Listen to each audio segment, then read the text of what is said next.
Alrighty, and we are live. Welcome back to Lift High the Cross. My name is Ray Sexton. Today I have Brian Yamabe with me. We're going to go through different things like social media, the differences of why it's important to be balancing that through the household, being able to structure it in a way that Christ had intended us for, to put a balance between different life struggles, different responsibilities, and that goes with social media as well. So we're going to go through that a little bit. Also, we're going to be talking about different topics, different issues that are going to be going through the LCMS convention in a couple of months. And what better way to talk about that with Brian, since he started Synod Stories, has a lot of great podcast episodes going through different topics that are going to be discussed in a couple of months, I believe in July. So he could talk a little bit more about that right now or at the end of the podcast, but definitely check out his stuff after you watch this podcast. So Brian, thank you so much for coming on. Thanks, Roy, for having me. Yeah, of course. So just to start off, you wanted to talk about social media, and I think that's just a great topic to talk about, especially from at my age. I mean, that's something that I've always known as I gotten older. This is something that's still new. Social media has only been around for maybe, well, if you count Facebook, it's been around for almost 20, 25 years. But I mean, that's really at the brink of it. Facebook and social media at that time wasn't exactly the same as it is now. We are overcome by the internet, online. It's everywhere. I want to hear your thoughts about it. Is it a good idea for Christians to utilize social media? Do we need to be more careful? Is this something that we need to disregard altogether? I know there's a lot of Christian households that say we need to stay away from social media altogether. We want to have nothing to do with it. We just need to take it away altogether. But then again, there is so many ways that social media has adapted over time through different workforces, how we live our lives, how we're able to communicate with people. So truly, is social media a good thing to use? Is it a possibility to have a balance to it, or do we need to disregard it altogether? Well, so I was thinking about this, and really, it's like pretty much every other technology we've run into, which is that it's neutral. It's not, well, I wouldn't say neutral, but it just mostly it amplifies we're doing. So, like, if you think of the Industrial Revolution and the steam engine and all those kind of things, it amplified our work, right? We could do more things, at a higher output than we were before, and social media is very much that thing. All the good things that we were able to do, like me being able to meet you, like learning about, talking to all the pastors we get to talk to. These are things that are very good. We'd just be able to talk to like maybe a couple local pastors, but now because of social media, we have that amplification and we can talk to a lot of different people and get a lot of good theology. But then obviously the amplification, all the bad things that you could have done before this, before social media, you can do those now at a higher and more intense rate. So, it's, I can't say that it's a bad thing, but it's, the tendency to make things more extreme through technology is what I'm concerned about, and where things can go off the rails. As far as family kind of things, I have two daughters. One's 24, one's 19. They weren't allowed to have social media until they were in high school, and actually my younger daughter doesn't even use, like, uses no social media. She just does not like it at all, and she's the downfall of it. But my other daughter's an artist, so she needs to put her stuff out on social media. But then, that thing once again amplifies all the negative things. She gets also, amplifies praise, from people that, she doesn't even know. They go, "Oh, you do wonderful work." And then you get the people that are like, the people that she kind of knows in passing that are just like, "Oh, your stuff is terrible," and all. Yeah. So it's once again, I'm just saying, it's amplification. And so should we use it or not use it? The thing that I always go back to or think through is like, that's where the people are. And it's as bad as as bad and dangerous as that can be. Like, we have to have a presence as Christians to some degree. You know, I know that there's lots of families that keep in touch through like Facebook, especially. I know that the older generation uses that a lot, and it's fascinating to watch how older people use it. But it's a lifeline to a lot of them to see what their children and what their grandkids are doing, because without that, uh, you know they wouldn't, you'd get the occasional Mother's Day phone call or something like that. But now they're able to see what's going on with their life and everything, almost daily if you want to. I mean, obviously that can be a little bit over the top, but Yeah, that's what I was. It's good. It amplifies, but then but it amplifies the negatives, and it's stuff we really have to watch out for. Yeah, definitely. And I think it's only fair to also talk when we're talking about the positives of social media. We also need to talk about the negativity and some of the things that first pop up when I hear people talking about the issues with social media. The first things that really pop up is looking. Well, for me, when I look through the experiences that I had with in high school, my parents didn't exactly allowed me social media. I had to work my way through around it. Something I had to do. So.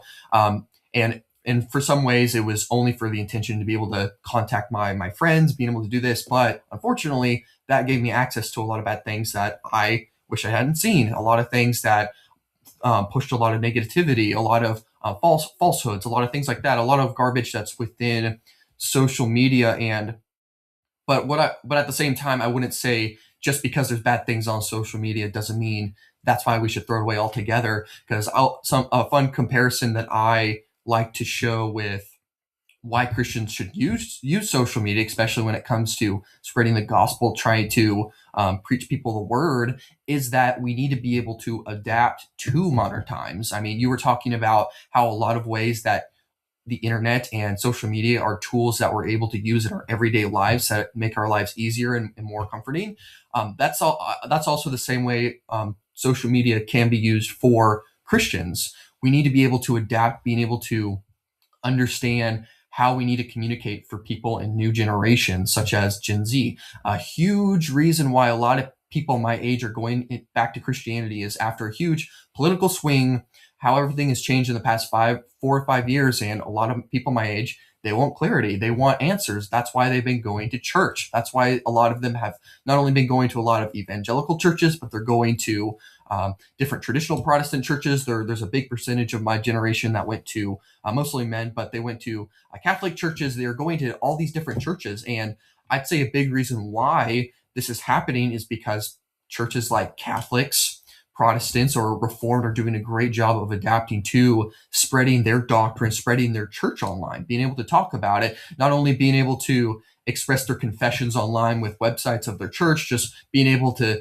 leave that available, having like Twitter accounts, Facebook accounts. So if people are looking for churches around the area, they can see their church pop up, but also just going, actually doing content, being able to talk about theology, being able to talk about doctrine. That is so important for any field of it, of any different denomination. You have so many the big trend right now, podcasters just talking about different things, talking about life, talking about politics, experiences. That's something that churches need to adapt more. I think maybe not every pastor in the Lutheran Church are able to start a podcast, or a lot of guys don't have time for that. But guys that have the talent for it and they have the time to do it, they should absolutely do it. I mean, it's the same thing as, why does the pastor go and preach every Sunday? Because he is called to tend to his flock. And of course, online flock is much different from the congregation that he's called to. But if we are able to spread the gospel more through podcasts, through internet content, we need to be reaching out to more people,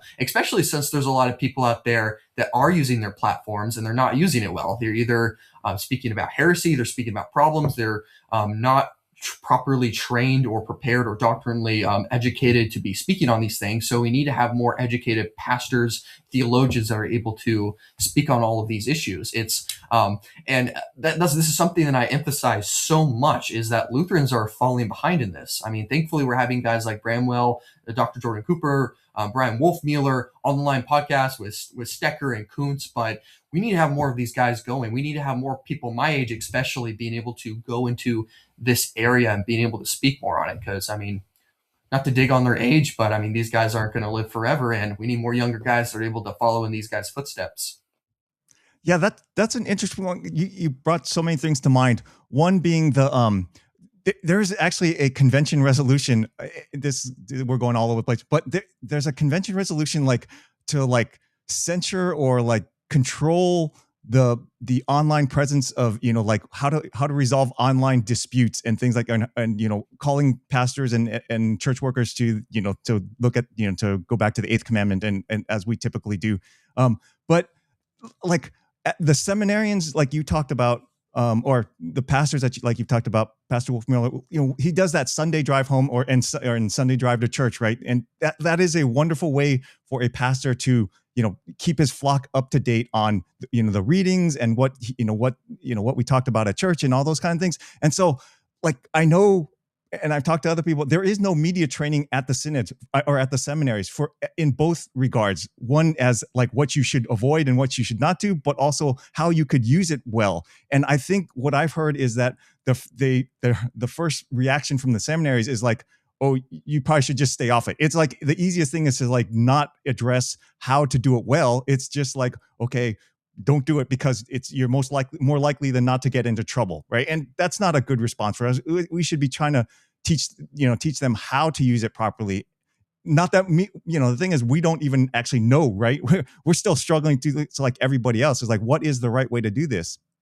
And you also mentioned the fact that it's been so positive that it's getting out to youth and things like the younger generation. The thing that like the problem is, and we talked like going back to the positives and negatives, like 7 years ago, everyone was doing that deconstruction stuff. And so there was just so much out there on how to deconstruct your faith. And so it's like, we need good voices to fight against that. But once again, it just shows how the technology can be used for both for good and for ill. And that's, and so I think, like you're saying, the only way to combat that is to have more solid voices out there rather than shy away from this and worry about what we might say that's incorrect and try, and be open to brotherly correction, but still put your stuff out there so that you can, so that we're in the mix, that we're heard, and not, all the voices that are talking about deconstruction and heresy,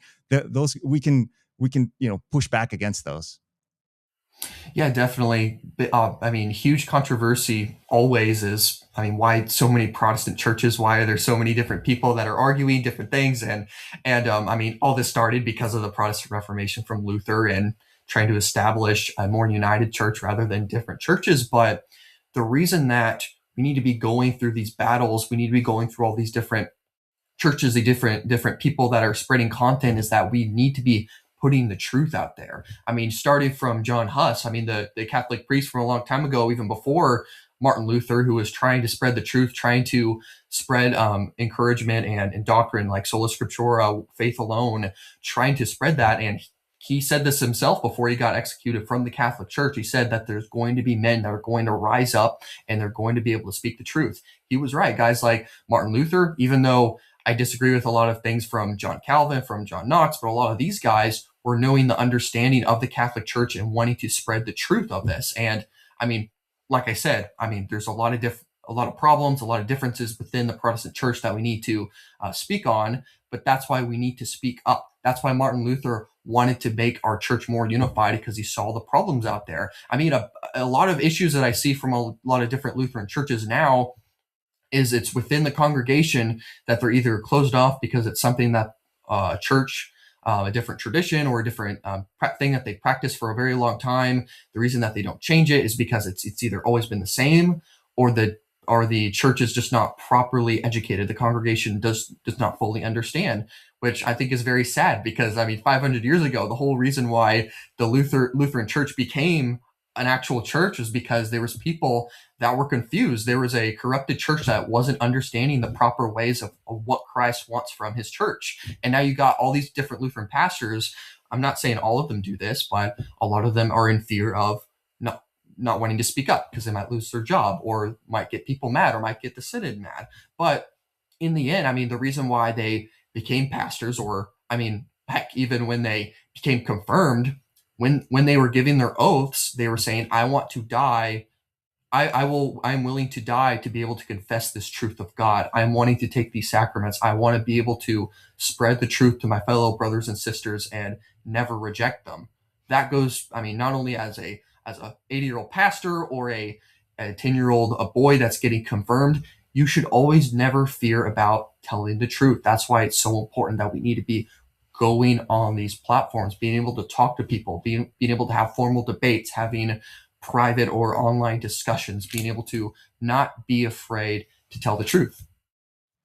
So that brings something up in my head anyway, is that one of the things I always taught my daughters, and like I go back to family stuff all the time, but one of the things I taught my daughters is to always know why you're doing something. You know, like they will tell you that dad just always goes, "Why are you doing that? If you don't know why you're doing it, then don't do that." So it was always why you're doing something. And one of the things that social media to me has exposed, and in regular church life, is that a lot of our people don't know why we do things. It's so much. There's so much whenever a controversy comes up, people are like, well, we don't do that at our church, or that's not how we do it, or this is, like, I don't understand.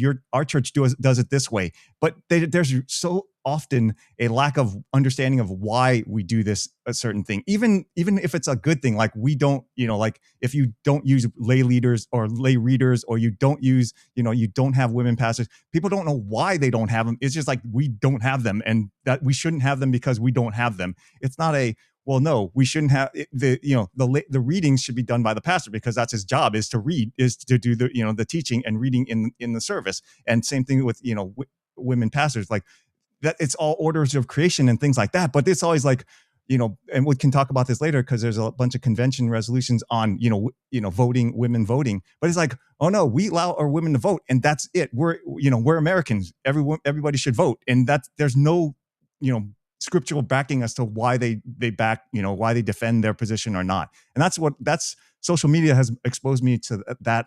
That is a big problem within the synod.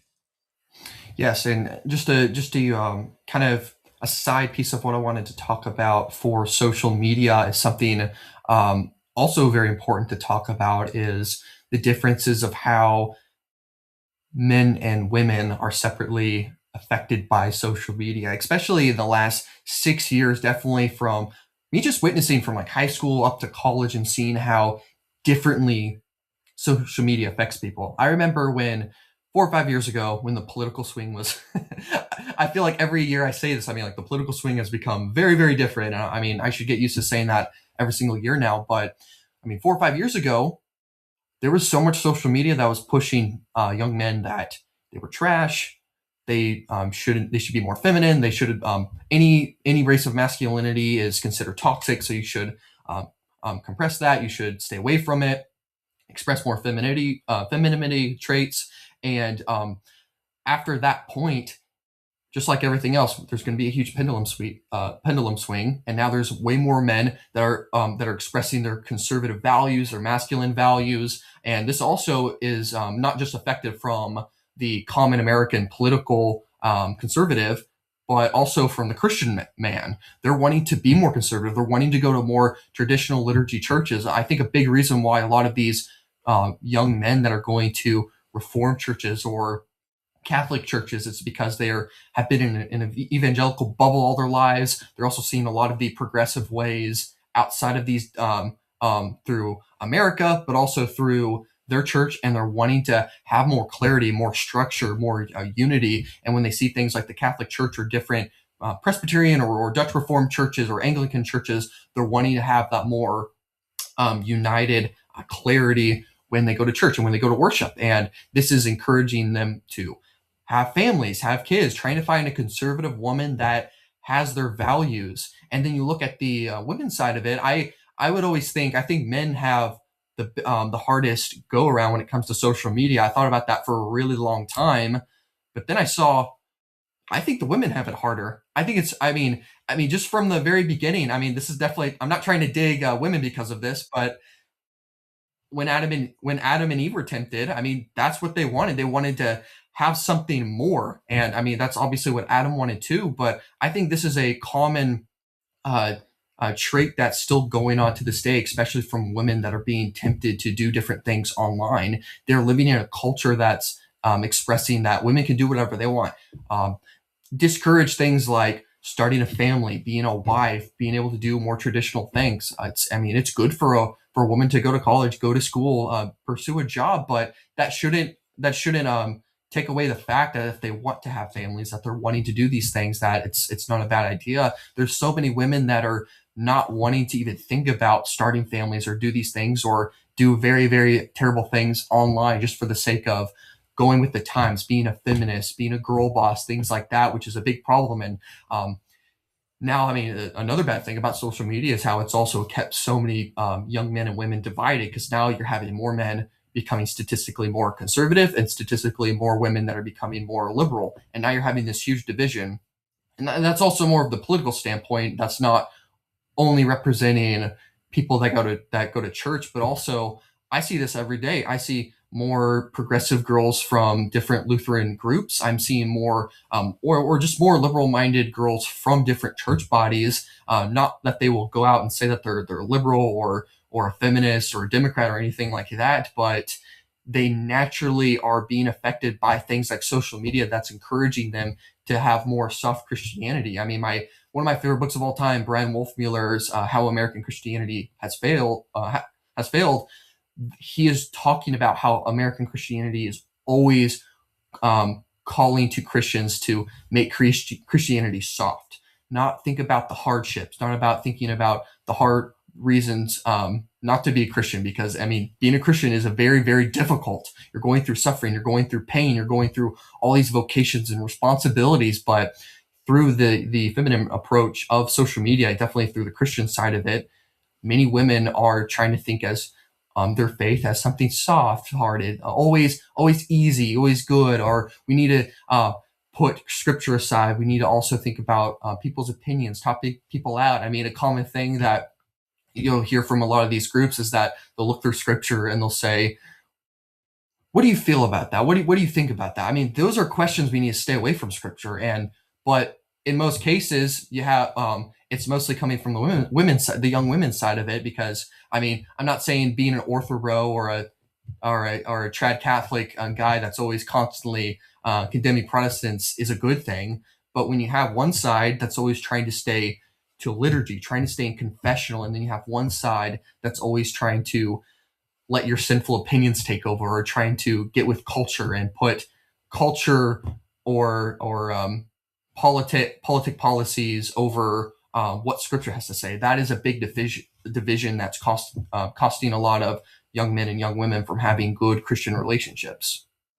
Yeah, you said something interesting in that, like if it's harder for men or harder for women, and I think when we think about harder for men, it's like more obvious. Like they're just being denigrated and pushed down, and anything they do is, like you said, meant like it's considered toxic or whatever. But it's immediately negative.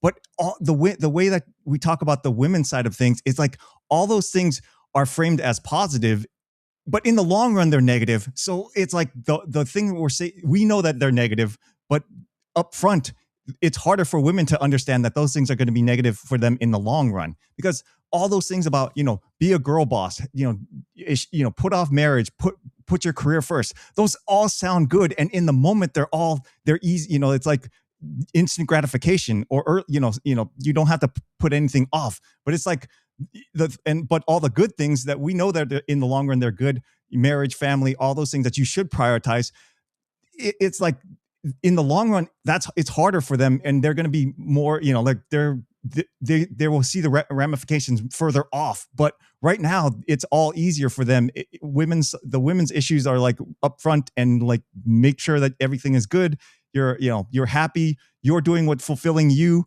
And then they don't see that what fulfilled you at 22 is not, if you go down that path at 45, you are going to be in a bad place. And so it is harder for them, especially in that regard, because they can't see it unless there's a father, or like I said, there's a parent, somebody in their lives that say, no, you think that this is going to be right for you, but in the long run, look at your mom, look at your grandmother, look at all these women in your lives and how fulfilled they are, not because they had high powered careers. They were all fulfilled because they were mothers. They taught their children how good values, and they were home with them when they came home. They made them lunches. Like my wife's mom, my mom's passed away, but my wife's mom, she's like, my wife's fondest memories of her mom was making, being there when she got home with a snack, or making, and her mom loves that she remembers those kind of things. It's like though, but when you're 22 and you're getting all this social media boss girl content, that's what they're living that life, and they can see that as flashy and glamorous and fulfilling. but they're just missing all the things that are going to be fulfilling in the long run. Yeah, absolutely. I also think it's important to, when we're looking at a lot of the negatives through social media, definitely one thing we always have to mention is all the sexual sins that are going on through social media or just through online internet, and how so much of that is being pushed now. Because obviously, ever since the internet, or even before the internet has been a thing, I mean, young men have always struggled with sexual sins and looking at things they're not supposed to. But unfortunately, for the last 10 years, women are not only exposing themselves to more of that, but also just actually being a part of it, as it's becoming more and more easier to be able to sell yourself online and being able to expose yourself for more people for money. And that's just become a big problem. You still have the young men as the buyer, and now you're getting more and more of these women becoming the seller. And it's not like you have to go drive somewhere and put yourself in these situations and film these terrible things. Now it's come to the point where you can have apps that are giving women access to take pictures of themselves and expose themselves to people in very unholy ways. And it's just like how so many different things are. Just because things are way more accessible now, that does not mean it's a good thing. Especially how, because social media can give us more access to communicating with others, being able to contact people easier, being able to have podcasts and being able to communicate with others. But now we have all these different problems with all these sexual sins because they get more and more easier and more accessible for people to buy it or sell it. Totally, totally. Yeah. I don't have anything to add to that. It is such a it is so easy and accessible, all these things. And like we talked about, like that, there's so much validation for women in that, right? They feel like they're wanted or seen, or all these emotions that they crave. And if they don't have that in their life outside of social media, it's a really easy way to get that. It's, the likes and all those kind of things, and followers and all those kind of things are just so easy for them to boost their egos. And it's for not a good reason, I guess. Yeah, definitely. Um, I I definitely see probably just kind of something to wrap up from talking to social media. How, we were talking about how there's a lot of positives, especially from the Christian standpoint, and how we need to be able to deliver Christ's message. But even though I appreciate all these amazing Lutheran figures that are online now, and they're wanting to speak true Lutheran doctrine, that's being able to spread things out and help people be exposed to Lutheranism, because we need more of that. Now, unfortunately, there is a lot more people that are using their platforms and they're speaking falsehoods about the Bible or scripture, or different aspects of how Christians should live their life. And something that also needs to people need to take precaution is that you can't let social media control your faith. I mean, it can be a big problem. People are now moving towards more to the social media part. It's good to have a podcast or content or different social media platforms that are encouraging you to live a Christian life, but you're starting to fall away a lot of the different important things of what a Christian needs to do to stay truly disciplined, which is going to church, not going to online church, not just watching online church services, actually going to church. I mean, this is very important for especially the Lutheran mindset, because we have to go to receive Christ's gifts throughout the church that we can't receive at home. And also, reading your Bible is so important. And something that a lot of Christians don't have, but I wish they'd had, is the catechism that is able to help us look through the Bible in small chunks and help us understand and grow in our faith, which is so important. And something to kind of swing into more of the different convention topics. I mean, AI is also definitely something that's similar to social media as well. Something that I'll definitely be honest. I mean, you seem more like a tech guy than me. So when I was seeing how AI was starting to become very dominant in the last probably 6 or 5 years ago, 5 years ago, I wasn't very sure about it. I didn't really like the idea. I kind of stay away from it altogether. But the more I realized, I think it can be a useful tool when it's used properly. But unfortunately, AI from 5 years ago is really different from AI that was made 3 months ago, especially an AI that was developed 3 months now. And so, I mean, AI is becoming way more developed. It's becoming way easier for people to use it, being able to benefit from it, but now it's starting to creep into in different places where it shouldn't belong. I mean, things like on the pulpit when the pastors are preaching with their sermons or when they're doing research. Is this something that is an issue for definitely the Lutheran Church? Do we need to look into this? Is it okay for well, I guess it is two different options. Is it okay for churches to be using AI as a tool, and then also is it okay for AI to be used when writing sermons?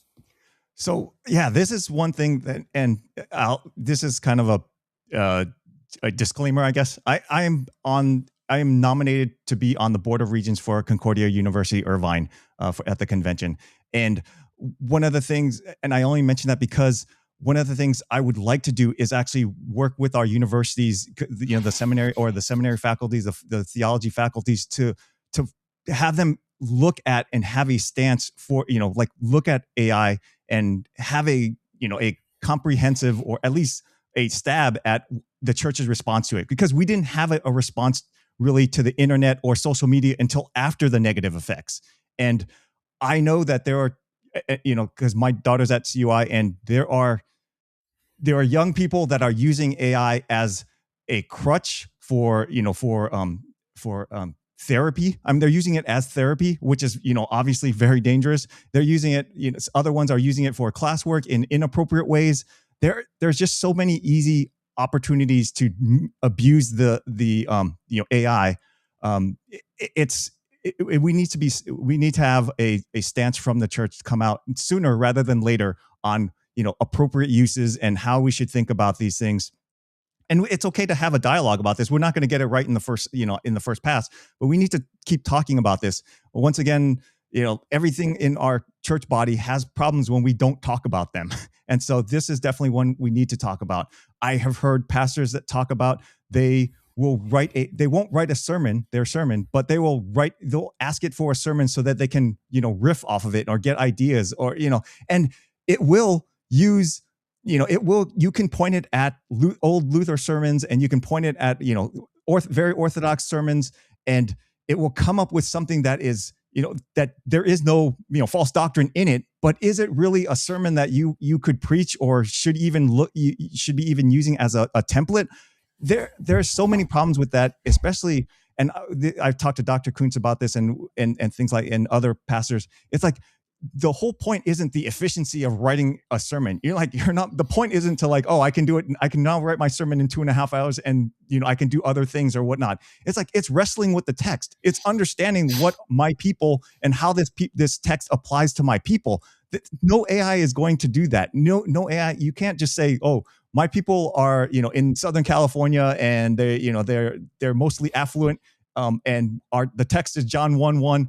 Write me a sermon, and you can put that in, and it will spit something out that is orthodox, and you could preach it, and it would just harm your people in the long run, because you're not wrestling with the text. It's not really working with with people's actual lives. It may sound like it, but in the long run, you're just disconnecting. The shepherd is not shepherding his flock, and that is for me, that is a big problem in general, is like, especially talking about these mega churches, and they're going to be the first ones. Mega church in terms of LCMS is like what, 1,500 or something, not 6,000 or plus. But they're going to start using these tools, and they're going to become more and more disconnected from their flock, because they're already disconnected, because they barely know who's communing, and all those kind of things. And it's like, how can you do pastoral care if you don't actually know your people? And the sermon is like the baseline of your pastoral care. And if you don't know your people, and you're not interacting with them, and you're not interacting with the word directly, you're not doing your job. I'll say that. I will stand by them not that being a dereliction of duty.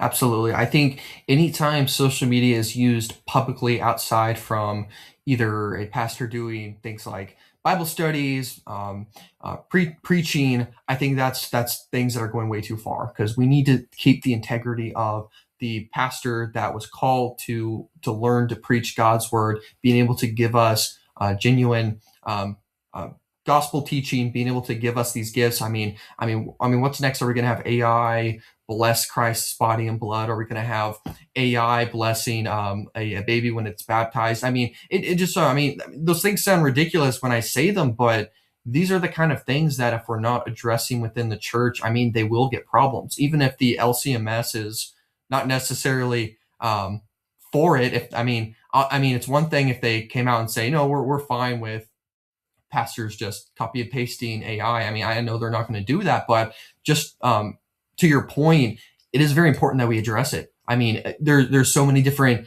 instances from the last year and a half. We see things going on, and we're not addressing it. And I think that gives a lot of LCMS churches that are kind of under the radar, and they kind of do things that aren't necessarily smart ideas for the churches. And when they see these things like AI, when they adapt it, but it's not being looked at. If the LCMS is not looking at it, now we have a lot of guys from seminary. Now we have a lot of pastors that are using it as a way so they can write their sermons for 2 to 3 hours. That can be a huge problem. And yeah, just as you say, it can be a very big problem if we're not on top of it. Yeah, I can just imagine the non LCMS, the mainstream podcast that leadership. It'll always be framed in the context of leadership, and there'll be these leadership podcasts talking about how they're using AI to streamline their church, and and there are aspects, right? Writing your church newsletter. Sure, go ahead. AI, like you put in the 5 events that you're having and write me a nice, email newsletter that can go out to my congregation. That's, what, no harm, no foul. But it's, they'll start with that, and then it'll turn into all these workflow, because like you just talked about AI for me, I work in the industry. AI from 6 months ago is different from AI right now. And so they'll be like, oh, well, you start with doing a workflow that, like can look through all your members and do the calls, do member calls or something like that. And then they'll be like that.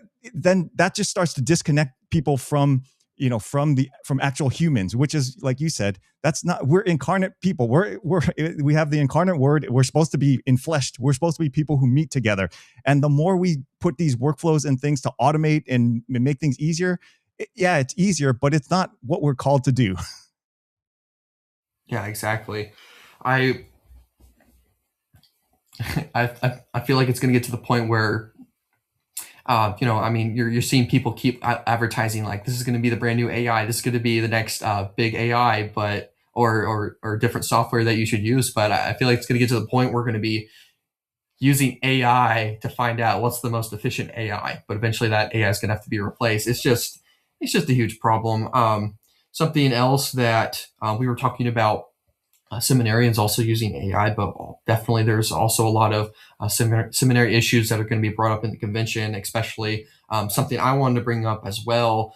Online seminary pass. Is this okay? Is this something that the LC? I mean, like we said before, just like AI, this is something that the LCMS has not brought up enough. This is something that just kind of popped up a while ago. People have been taking advantage of it, but is this necessarily a good thing, a bad thing, or something that needs to be balanced? What's the issue there?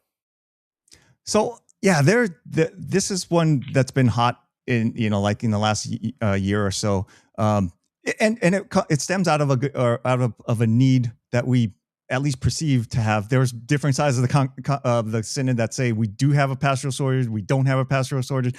Like we could, the thing I go with is with Dr. Kuntz. We can always use more pastors. There's no too many of them, so like there's no such thing as an abundance of them. Well, obviously God can provide an abundance, but like if we have more and more, that's fine. That's a good thing, right? If we have more seminarians graduating than we have congregations fill, that's good, because then we can find new ways to use, have them out evangelizing or new mission fields or something. We can put good pastors to use. There's no way that if we're a true church body, there should be no way that we can't find ways to use more pastors.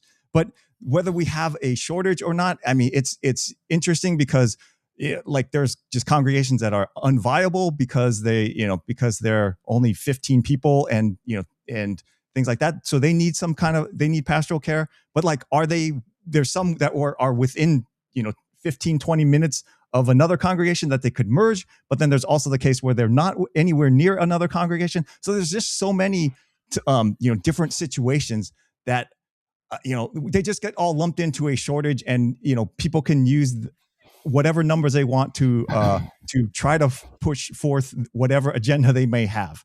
And so, that being said, you know right now, because there are a number of pastor of calling congregations that don't get pastors, then that's assumed to be a shortage, and therefore we need to address that shortage. And one of the ways is by alternate paths to ordination, is what they're called. And so one of them is to explore more online opportunities. And so one of the things I always go back to is I started an online master's. I did not finish it. My family loves to say I'm a dropout, but that's aside the point. I started the Georgia Tech online master's program, and I did about a year and a half of it, and took about four or five classes.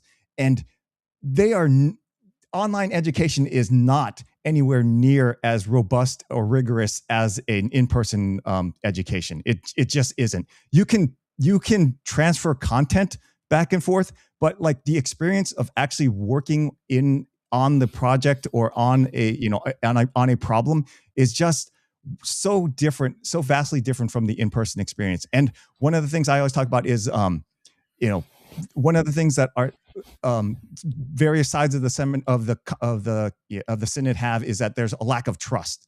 And the thing is about online interactions, those do not build trust. I did multiple projects with multiple teammates in my online classes. I have no connection to them. I could trust them to do the PowerPoint, but would I trust them in a deep discussion on something? No, because I do not have a real human to human relationship. And the more we go towards people, alternate paths where our pastorate is not engaging and not coming together on in human flesh at seminaries to build bonds that where they can build trust. Like without those kind of things, I don't see how our synod becomes more trusting if we have more and alternate paths. Dr. Kuntz, when I was talking to him about seminaries before, St. Louis used to be the higher end seminary, because all those guys were coming through from boarding school, basically through high school, through the university system to the seminary. They had been together for 15, 18 years together, and so they had built a trust that we kind of, it's almost like America. How we talk about America, like we live on the Christian trust that was built by the founding fathers, right? The LCMS in some ways lives on the trust that has been built amongst the pastorate by their seminary educations. If we go totally different ways, we're going to become the SBC, where there's just this pastor, you have no idea what you're going to get from church to church. We have that problem bad enough as it is, right? If you go on vacation and you go somewhere, you're like, I have no idea if I'm going to trust this LCMS church. I'll go to their website and I kind of think they're okay, but I'm still wary of any church. I mean, when my daughter went to school, my older daughter went to college, we kept going to different churches, and they all said LCMS, but they didn't look like any LCMS church that I wanted to send her to. And so the same thing is going to happen even more if we have these alternate paths to ordination. The more they grow, the more people that go through them, and the more it's used, the more fracturing I think we're going to have. It's just going to be, the lack of trust is going to be exacerbated. Absolutely. I couldn't agree with you more. I mean, I think of the college I'm going to, and I mean, last fall I was submitting for classes, and I need to take a communication class for one of my electives. And so there is an option I saw there for an in-person speeching and conversation class, and then there's an online version. And I think that is completely ridiculous. I mean, I've had experience with online classes before, like you said, with doing projects with people, and it's unbearable. It's either nothing gets done, or one person gets it all done by themselves, and the other person just says, you can just say that you did it. Oh, okay. I mean, it's the same thing. I mean, And also, I think a lot of people don't really understand the importance of the difference between colleges and seminaries and how Christians should be treating that that kind of school differently. I mean, they are going there not to just get a master's degree so they can make become a doctor or a lawyer and have some prestigious job. This is a prestigious job that's going to be serving people to get closer to Christ. God is using these people as disciples, being able to get people into the church and being able to receive Christ's body and blood someday, and baptize our their babies within our churches. This is very important, and we don't need to be doing these online discussions, these online things that are going to be just keeping us disconnected from truly understanding and being properly taken care of, so we're able to be capable of being able to teach a church. I also think about it this way: when Christ was taking care of the disciples and training them for when it was their time to teach the gospel, it was 3 to 4 years before Christ left. This is the same way we treat our pastors in the LCMS, at least. I mean, obviously, there's different churches where you can go to a 6 month course and call it good, and they'll say, "Okay, come do a TED talk with us every Sunday." Our Lutheran Church understands the importance of our confessional beliefs, our confessions, and why it is so important to not just have them memorized, but understand them. So we're able to take from what the Bible teaches and being able to teach that to the people, not using AI so we can make our life easier, not so we can do it online. So it's just more convenient. So we're able to work a little bit more, spend more time with our family, or so I can go to bed at a better time. If you are fully committed to be a servant of the church, then you need to go to seminary in person. Being able to go to these pastors and professors that are qualified to teach you to become a servant of the church. And I mean, people were arguing how there were some difficulties and some problems that were going on in the St. Louis church, or the St. Louis seminary, excuse me, and how, I mean, but thankfully the new president has cleared a lot of those problems up. But even when that was going on, that's still not a good excuse to be doing online classes. We need to be going through these people that are educated in these different areas that are able to keep us prepared. Because I mean, it's the same way that, or how, I mean, Lutherans don't do this anymore, or unconfessional ones do. But the reason why Luther structured the large and small catechism is that we need to be catechizing these kids right out of the womb. We need to be baptizing them. We need to be welcoming them into the kingdom of God, and that they are saved through faith alone, through the washing of the new Adam, and being able to, when they're old enough, I mean, so you could start whenever. You could start when they're babies. I mean, I have family members. I have friends that have kids even before they're born. They're singing hymns around them. They are saying the Lord's Prayer, or when they're 4 or 5 or 6, they are teaching them how to pray. These things are necessary for a Christian to have a disciplined life through their faith.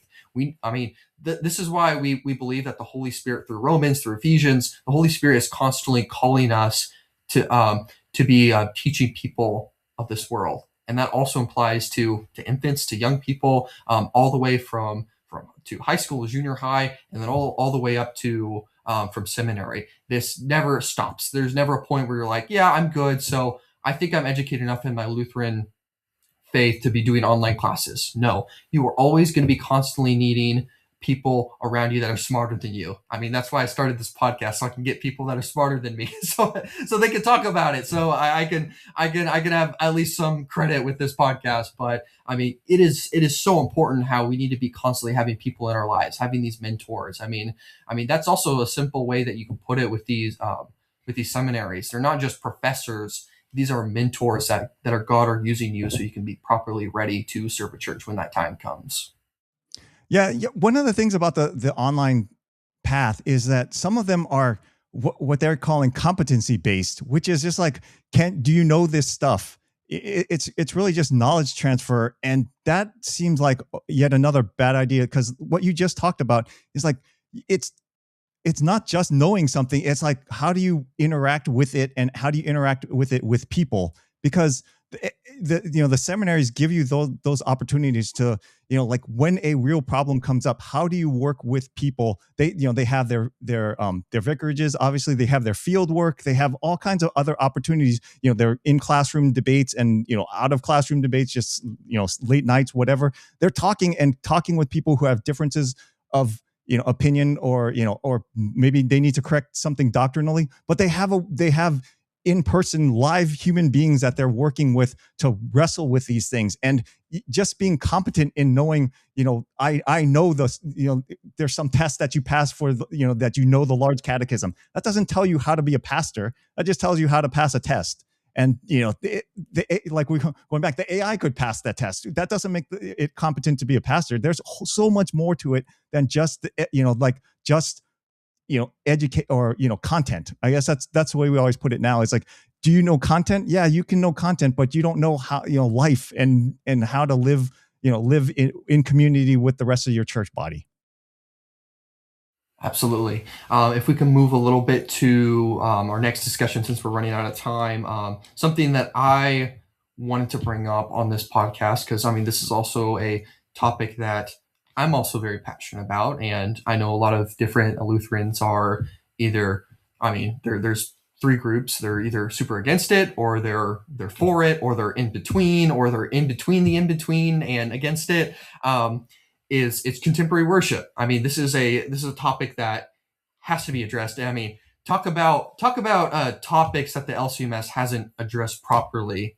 I mean, contemporary worship is the biggest deal, and I can see people that are using it as ways to benefit the church in good ways, but most of the time I see it in bad ways, especially when it's coming from divine service. And this is definitely something I'm really hoping that can help a lot of people see a lot of the dangers within contemporary worship, because I know it's something that's been adapted for a very long time. A lot of things what people are used to, and how as a Lutheran church you can easily get under the radar with these things, but at the same time you can be like, well, I mean, this isn't condemnable. This is not something that's against the law to do contemporary worship, but is this something that's going to be healthy for your church, or is it something that's going to be hurting you long termly? That's something that I am always thinking about from people that are siding or against with this issue.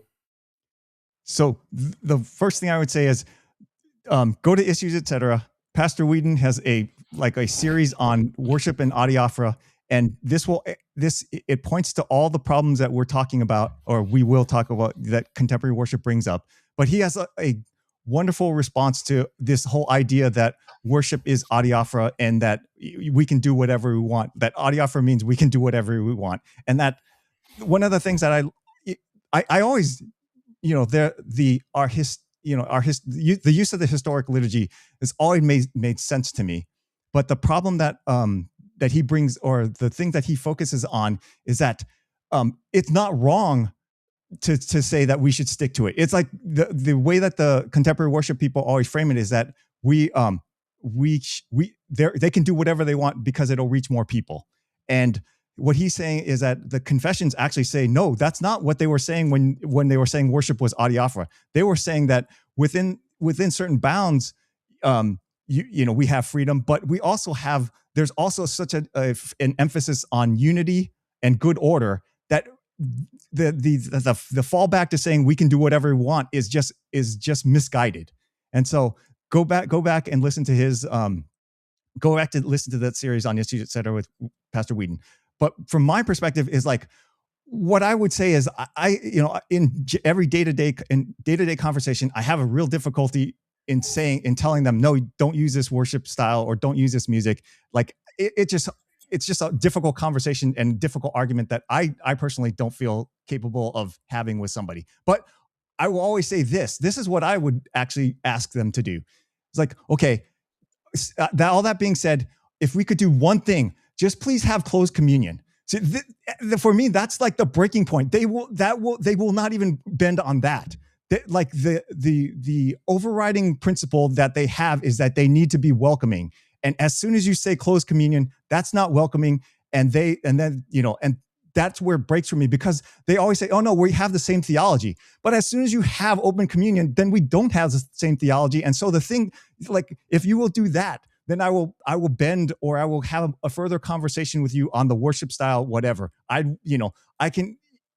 At my church, we once a month we do the blended thing. We use one of the divine services and replace it with contemporary music. It's not my favorite thing. My daughter's like cringe every time it happens. She's my one daughter. She's on spectrum. When we roll into the parking lot, she looks for the organist van. If the organist van is there, she's fine. If the organist van is not there, she's like, oh no. She kind of cringes. but but that being said, we everything else, like the music styles, whatever. If we don't, we can. If we can, I can, like I'm fine with not talking about that. But first, just let's talk about open communion. And if you can do that, and we can, if we can actually get a solid actual adherence to it, because every single convention, every single CTCR document, everything the synod ever puts out says closed communion, no ifs, ands, or buts. And then yet they refuse to do it. Because they will always go back to, it's not welcoming. The first time someone comes to church, you're going to tell them they can't take communion. That's terrible. That's not welcoming. It's like, no, that's what we understand. That's what we believe, because we don't want to harm them. We don't know what they believe, so we don't want to harm them. So don't give them communion unless we know what they know. And that's part of pastoral care. It's all bound together. And it just, like I said, if we could just have that conversation and get that out of the way, we would, that would be the first step for me in terms of contemporary worship, battle wars, whatever we want to call them. But like I said, that one still, we have everything on the books that says they shouldn't do it, and then they yet still do it. And that's where I just go, well, I don't know what to do at this point. Yeah, I mean I completely agree with you. When things like contemporary worship is starting to take full effect and starts to overcome just for the main reason of just pleasing people, trying to be welcoming, that's when things like open communion start creeping in, and that's when you have that huge problem. And I mean, it is tricky, because I mean, not everyone has an organist, not everyone has the pleasure of having people that are capable of doing traditional music. However, I think a big reason why there's a lot of people that are doing contemporary music is because they are wanting to have these things, because I mean, a lot of older people are comfortable with it. A lot of people think it'd be welcoming to more people, and I do believe is a sinful act to do. If you are shaping divine service in any shape or form because you're trying to be more welcoming rather than protecting people of what Scripture clearly practices or teaches, then you are in the wrong. That's not a good reason to be doing these certain things. I mean, even more case with open communion. It is, I mean, obviously when Paul talks about in 1 Corinthians chapter 11 and how we need to be preserving Christ's body and blood for people that are not prepared, not because we are saying that we're better than him or we're keeping people away, but if they are not properly ready to take it, then they cannot take it. They cannot be packed. I mean, two big things that happens when people are taking communion at a Lutheran church that aren't properly catechized is they're casting judgment upon themselves, harming them spiritually, and also damaging the church that are being unified within the Eucharist. And that's why we need to stay on top of these issues. Total sense. That I agree completely. Yeah. Well, I think that about does it. So, Brian, thank you so much for coming on the podcast. By any chance, can you plug your podcast one more time so people know how to reach out to you? Sure. Just go to synodstories.com, and that's the audio side of things. And on YouTube, it's Synod Stories as well. So yeah, thanks, Ray. I really enjoyed talking to you. It's always a pleasure. Awesome. Thank you so much for coming on Lift High the Cross. All right. Thank you.